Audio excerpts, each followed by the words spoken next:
everyone, and welcome back to the Bible Said What podcast. My name is Elizabeth, and I am your host. If you want to get to know a little bit more about me, a little bit more about the podcast, be sure you go and check out our social media. We are on Instagram, TikTok, Threads, all the things, and that is at Bible Said What with underscores between the words. Well, so it is the first episode of our third season. I genuinely cannot believe I'm saying that. Today's actually our podcast's first birthday, so come on, happy birthday, BSW.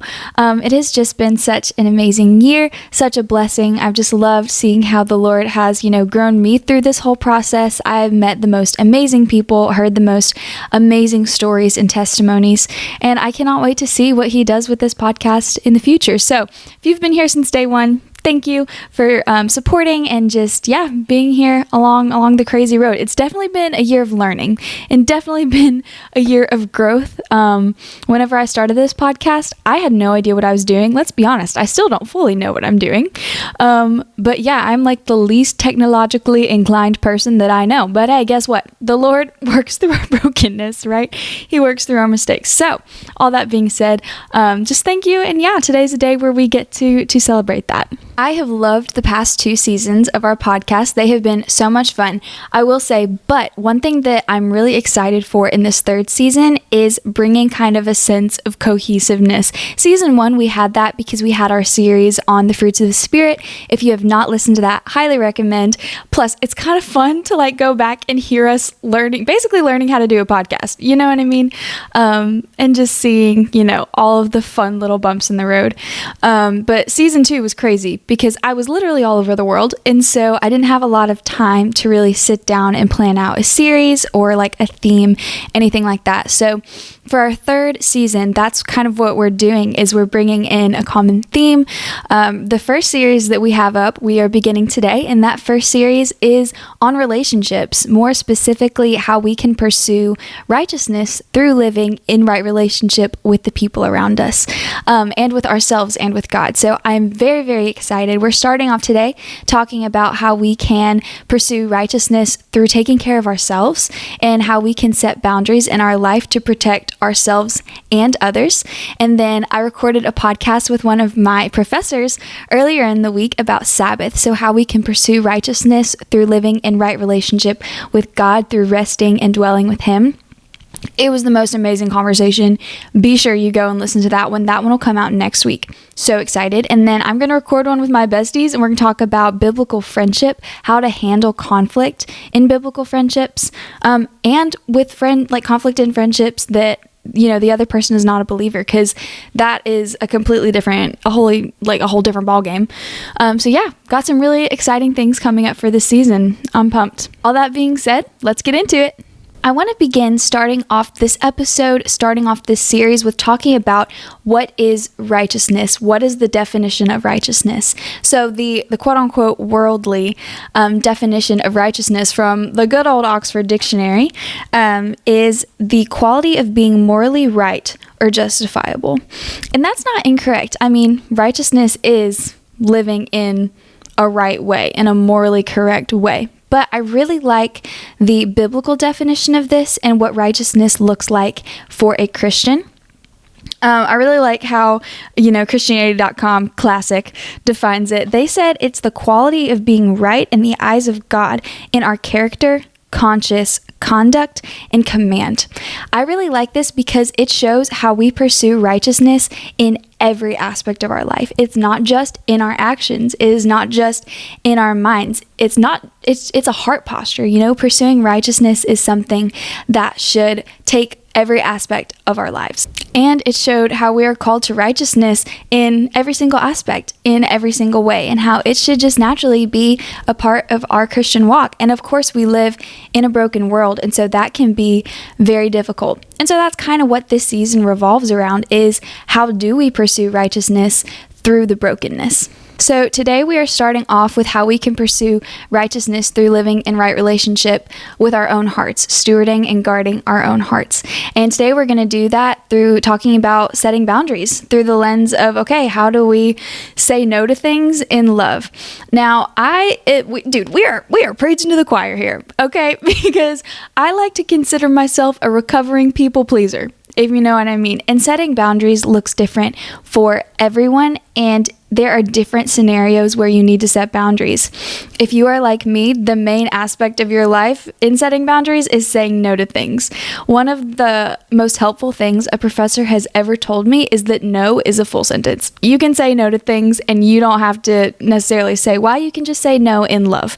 But also, maybe you're in a situation where you're being mistreated and you need to stand up for yourself, and you need that boldness and courage from the Lord to set that emotional boundary. Maybe you're taking on too many roles in your life and you're unable to fulfill each of those roles authentically because you are just too swamped. A big part of my testimony is that I tend to find value in what I can produce, and I tend to find value in who I am to other people and not who I am in God's eyes. And I tend to identify myself by the things that I do and the things that I produce, and not having my value come from being a child of God and just being able to rest in that and that be enough, because it genuinely doesn't matter what other people think of us on earth. Of course, we want to live according to biblical standards. We want to be salt and light. However, we don't have to please people to, get our identity from that. Getting right into it, boundaries are needed because boundaries protect everyone. They protect ourselves, but they also protect others. The bottom line is that we can't be everything that we want to be without refilling ourselves. I always think of the Snickers commercial, you're not you when you're hungry, but we can't authentically experience everything to the fullest if we are not physically able to be present, and we're not seeing through a healthy lens as we are trying to pour out. Because here's the thing, in our everyday life, we all have kind of a lens that we see through, that we see that day through. If we are rested, then we're able to, see our, responsibilities for the day as, all right, let's get up, let's do the things. I get to have these opportunities, and I'm excited to be able to go and fill these roles and be able to do these things, whether that's getting coffee with a friend. All right, Lord, thank you so much for blessing me with the opportunity to get to know this person better. Maybe it's a leadership role that you are in and you have an event. If you're rested, you can, first of all, fully, be present in that by being prepared, but also you can wake up and see that opportunity through the lens of, Lord, thank you for giving me the opportunity to be a servant leader today, to be the hands and feet of Jesus as I guide these people towards a common goal. But whenever we are drained and we are empty, that completely changes the lens that we see our responsibilities in our life through. It turns that lens into, thank you for this opportunity. It turns that into, oh my goodness, when can I rest? I gotta get this done, get through it so I can check it off my checklist. So I know that that's at least how it is for me. Whenever I'm tired and drained, things just become steps. Things just become a checklist, and I just want to get them done, get them over with so I can rest.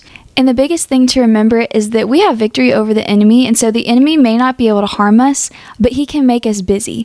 That's a big trend that I see in my life is whenever I start doing really well with the Lord, whenever I get into a position of ministry and kind of get my stride, my schedule immediately fills up.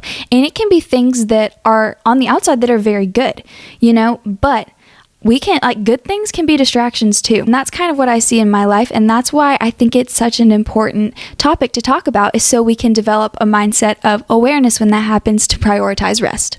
Our God is not a God of chaos. He is a God of clarity and of peace and of rest. And so we got to return to the fountain of that to fill ourselves up, so that's how we can live our lives. And that's why setting boundaries, saying no to things is so important. Whenever I was in London, I had an amazing mentor whose name was also Elizabeth, which I think is so funny.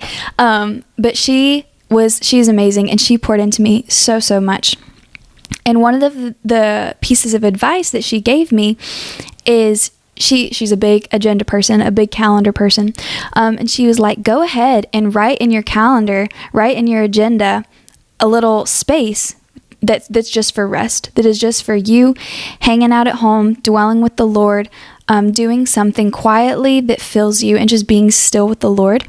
So that way, if someone says, hey, are you busy, Friday at 7:00, you can say, oh no, I'm so sorry, I have something on my calendar. I already have something, on my agenda. And I think that is a great piece of advice, because going back to the feeling of having to be productive, of having to be doing something all the time, rest is productive. Rest is needed. Sometimes we can feel quote unquote lazy whenever we rest, or we can feel like, oh, I could be doing so much more important things right now. But what you're doing, even though you're technically physically not doing anything, is the most productive thing that you can do sometimes, because that is what's going to enable you and fill you to go out and fully be present in all of the other things that you want to do, need to do, and are called to do. And the bottom line of that is that when our external circumstances consume us, we are less able to be still with the Lord in our own hearts to rest and grow, because that's required for any heart posture of ministry. And what setting boundaries does, setting boundaries protects our internal peace from the external brokenness around us. And that's why boundaries are so important and so needed. Now, that is all in the context of saying no to things, saying, no to people pleasing, knowing that your value comes from the Lord, and that rest is productive. That is the context of the conversation. Like I said, setting boundaries looks different for every person and every circumstance, but it all goes back to the root of identity and value. Whenever we recognize that our value and our strength and our identity comes from the Lord and how He created us, that completely changes how we interact with ourselves and with others. Whether that is saying no to people pleasing, or whether that is standing up for ourselves in a situation where we are being mistreated. Because whenever we see ourselves as when we see ourselves as valued, highly favored, and beloved, that gives us, first of all, the courage and the boldness to overcome worldly brokenness in any situation. And that helps us move into our next topic, which is how to set boundaries. What does that even look like? Because we're talking about the importance of setting boundaries, how you need to do this, you need to do that, know your identity, know your worth. And it's like, okay, great, got that. But now what do I do? What is the physical manifestation of that? Great question. I am so glad you asked. Setting boundaries boils down to our priorities. First of all, like we said, it's our identity, but knowing our identity feeds into how we prioritize things in our life. And one thing I want to note is putting others first is not putting our health last, because by taking care of ourselves, we are then able to better take care of others. So if your priority is, love God, love others, that is the two most important commands. Those are our priorities: to serve God and to serve others. We have to take care of ourselves. And so that means setting boundaries in that way. Treating our body as a temple. So taking care of our physical health, our mental health, our emotional health, our spiritual health. Physical health, rest physically. Mental health, emotional health. Be sure you're giving yourself space to process, whether that is just simply a hard day, a normal day, or whether you're going through something difficult. Give yourself the space to mentally and emotionally process those things. Because another reason people have a hard time setting boundaries is because if they're going through something difficult, there's a certain demographic of people, I know it's because of my communication studies, shout out psych type of major, but those kinds of people, there's a certain demographic of people who will make themselves busy to distract ourselves from difficult emotions or from a difficult circumstance and kind of push it down. Do not do that. That is going to drain you so fast, because your subconscious is still processing that negative situation, whether you know it or not. And then on top of that, you're just making yourself busy. And so it's just like a double whammy, hook and uppercut. It's just going to keep going down. So give yourself the time and the space to process those things and take care of your mental and your emotional health. Those are huge. And then spiritual health, rest and dwell with the Lord. There is a difference between physical rest and spiritual rest. You can be not doing anything and you can be calm, but whenever we are spiritually resting, we are ceasing and dwelling with the Lord, and we are in a heart posture and a mindset of peace. One of my hot takes, that's not a very hot take, it's like a lukewarm take, is that there's a huge difference between calmness and stillness and then peace. I think peace is something that can only be found in the presence of the Lord. True peace, at least, can only be found in the presence of the Lord, because you can have a calm day and a still day where you're not doing anything and then completely not have peace. And at the same time, you can have peace and everything in your life be incredibly chaotic, because peace is evidence of the presence of the Holy Spirit. And the same thing with joy and a lot of the fruits of the Spirit, but we will get into that on another podcast, another day. So when you are setting boundaries, be sure you're keeping those priorities in mind. A book that I have read on boundaries that is incredible, guess what it's called? Boundaries. Crazy. It's by Henry Cloud. I highly, highly recommend it. But the gist of that book is that saying yes to one thing means saying no to another. So you may say yes to something on your schedule, but that means you're saying no to spiritually fulfilling yourself later on. So like maybe it's something at nighttime and you like to have your quiet time at nighttime. You go out, you do this thing, and you come back and you are so physically exhausted. You're like, I just want to take a shower and go to bed. And that pushes aside that time with the Lord to spiritually refill ourselves. So be sure that when you are setting boundaries, when you are prioritizing different things in your life, that you have balance between physical rest, spiritual rest, and then emotional and mental rest as far as like processing goes. And that can be so difficult. And that's where I think praying for wisdom and discernment is a huge deal. First of all, we need that in our daily walk with the Lord anyway, but also asking the Lord, God, please give me the discernment to know when I need to rest, to consciously know how I need to rest, whether that is spending time with you, whether that is journaling some of my difficult emotions, or whether that is taking a nap after my physics test that absolutely took everything out of me. Pray for that balance and pray for the ability to go and complete all of the things that we need to complete, and to just be the person that God calls us to be. And plus, praying for fulfillment and praying for spiritual rest it's such a crazy experience. Whenever I'm at camp, obviously, like we are working all day, very physically demanding. Y'all, after camp, I'm literally in the best shape of my life. Like, it is the best. But physically and spiritually, because camp is so weird, because we pray literally every morning. We're like, Lord, multiply our rest. And that does not just mean physical rest. Like, yes, we don't get a lot of sleep, but that means mental rest, emotional rest, and spiritual rest, because we are pouring out literally in all four of those aspects. But seeing how the Lord absolutely shows up and fulfills that prayer every single day is the most incredible thing I've ever experienced.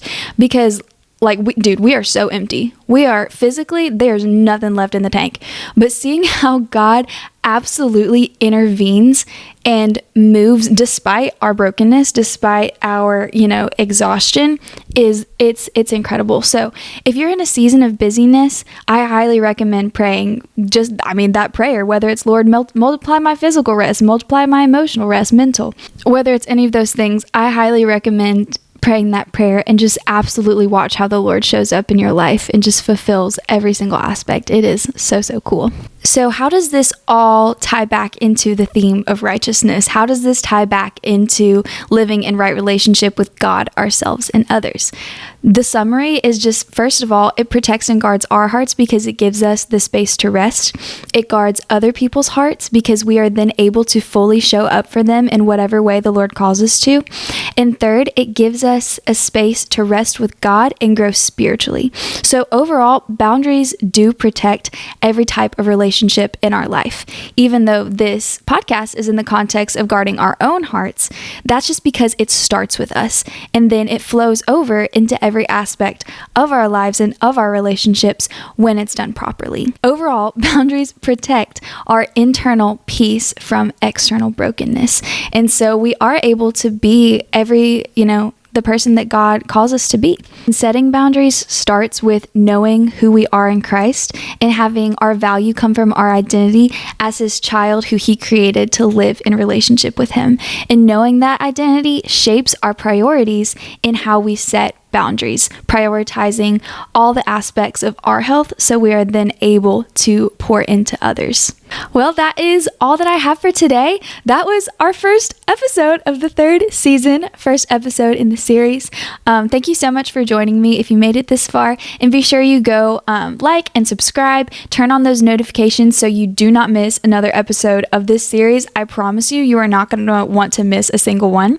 And episodes from now on will be dropping on Thursdays. So we're going to get a consistent day. For the past couple weeks, it's just been like, all right, here's an episode here, here's an episode there. No, now it's going to be Thursdays, hopefully around 10 a.m. So yeah, be sure you tune in for the rest of the season. And thank you so much for watching, whether it is your first episode, whether it is your 30th episode. Thank you so much for tuning in and just supporting this amazing podcast for the past year. It is just such a blessing. So thank you guys so much, and we'll see you later. Bye.